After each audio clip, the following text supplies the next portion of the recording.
টাঙ্গাইল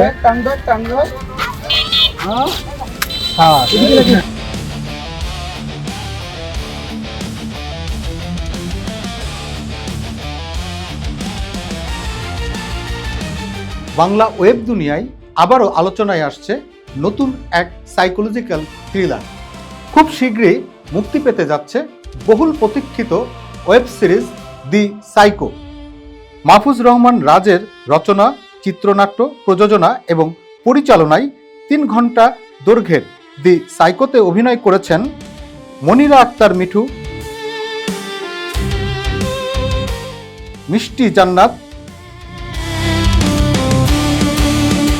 মাহমুদুল ইসলাম মিঠু, ওয়াহিদুল হক, ফারহানা জাহান, সাবরিন ইসলাম, মৌশিখা, ইমরান খান, শাহমীর, মুকুল জামিল, মিশকাত মাহমুদ, মাহমুদুল হাসান, ইয়াসিন হীরা সহ আরও 40 জন অভিনয় শিল্পী। ডিওপি হিসেবে ক্যামেরায় ছিলেন জাহিদুল ইসলাম জাহিদ। সময় নিয়ে দেন, এত লাফালাফি দরকার নেই ভাই।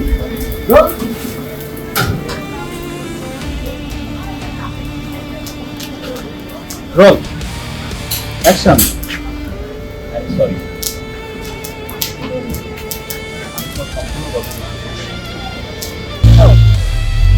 যাচ্ছে একভাবে, এভাবে যাচ্ছে যাচ্ছে যাচ্ছে টাঙ্গাইল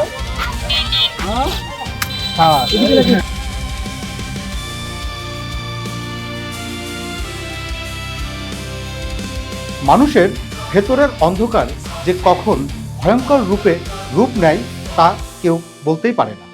আর সেই ভয়ঙ্কর মানসিক পরিবর্তনের গল্প নিয়েই তৈরি হয়েছে এই ব্যতিক্রমধর্মী সিরিজটি। যেই হচ্ছে ভাইরাল হচ্ছে তাকে নিয়ে কাজ করা হচ্ছে, বা যে ভাইরাল কিন্তু 2 ধরনের হয়, একটা পজিটিভ ওয়েতে ভাইরাল, একটা কিন্তু নেগেটিভ ওয়েতে ভাইরাল। তো আমরা হচ্ছে অনেক সময় কি করি যে কোনো একটা ভাইরালকে যখন কেন্দ্রীভূত করে দেই, কোনো একটা তাকে হচ্ছে কোনো একটা ট্যাগমার্ক লাগিয়ে দিই যে পজিটিভ ভাইরাল বা নেগেটিভ ভাইরাল, তো সবাইকে আমরা নেগেটিভ হিসেবেই কিন্তু মনে করি যে এই নেগেটিভ ভাইরালই হচ্ছে। তো সেক্ষেত্রে যখন হচ্ছে অনেকে কিন্তু এরকম ভাবে কাজ করছে, কিন্তু আমার কখনো এরকম ইচ্ছে নাই যে কে ভাইরাল হচ্ছে তাকে নিয়ে কাজ করতে হবে, এটা আমি কখনো করি নাই। যেমন আমার আজ থেকে 4 বছর আগে আমার প্রথম কাজ যেটা ছিল লাইফ ইজ সো অ্যামেজিং, এটা একটা টেলিফিল্ম ছিল। তো এই টেলিফিল্মে যারা কাজ করেছেন, সে সময় কাজ করেছেন মনোজ প্রামাণিক, উনি ভাইরাল ছিলেন না। সে সময় কাজ করেছেন আরশ খান, উনি ভাইরাল ছিলেন না, স্টারও ছিলেন না। সে সময় কাজ করেছেন ফারুক আহমেদ ভাই, উনি খুব প্রমিনেন্ট কাজ করেনি। তারপর সে সময় কাজ করেছেন ফারজানা ছবি, উনিও অনেক দীর্ঘ সময় ধরে কাজ করছেন। সেখানে কাজ করেছেন নাদিয়া, তো উনিও ভাইরাল আর্টিস্ট ছিলেন না। এটা 4 বছর আগের কাজ।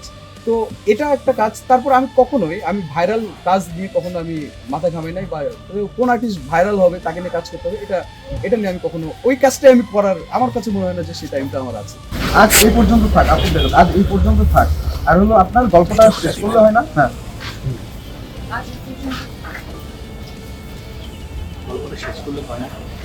গল্পটা এখনো চলমান,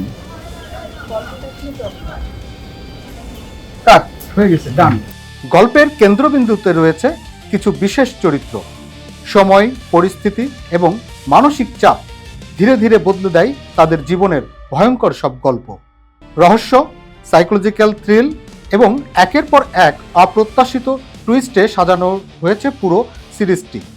নির্মাতা মাহফুজ রহমান রাজের দাবি, সিরিজটির প্রতিটি দৃশ্য দর্শকদের নিয়ে যাবে মানুষের মনের অজানা এক অন্ধকার জগতে, যা দর্শকদেরকে গভীরভাবে ভাবতে বাধ্য করবে। এবং এটা একটা সাইকোলজিক্যাল থ্রিলার গল্প, এবং এই কাজের মাধ্যমে অডিয়েন্স কিছু মেসেজ এরকম ভাবে পাবে যে মানুষের সাইকোলজিক্যাল প্যাটার্ন যখন একটা থেকে আরেকটা শিফটিং হয়, এবং একটা মানুষের আশেপাশে কিন্তু অনেক মানুষ কিন্তু থাকে। কোনো একটা পরিবারে তার বাবা থাকতে পারে, মা থাকতে পারে, ভাই থাকতে পারে, বোন থাকতে পারে, বন্ধু থাকতে পারে, এরকম একটা সার্কেল থাকে।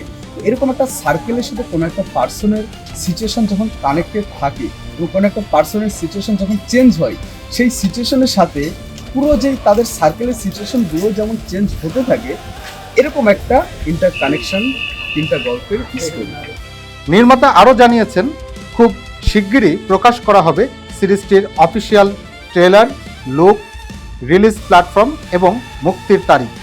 তাই যারা রহস্য, সাসপেন্স আর সাইকোলজিক্যাল থ্রিলার পছন্দ করেন তাদের জন্য দি সাইকো হতে পারে এই বছরের আলোচিত অন্যতম ওয়েব সিরিজ।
বিনোদন ডেস্ক, ইনফিনিটি বাংলা।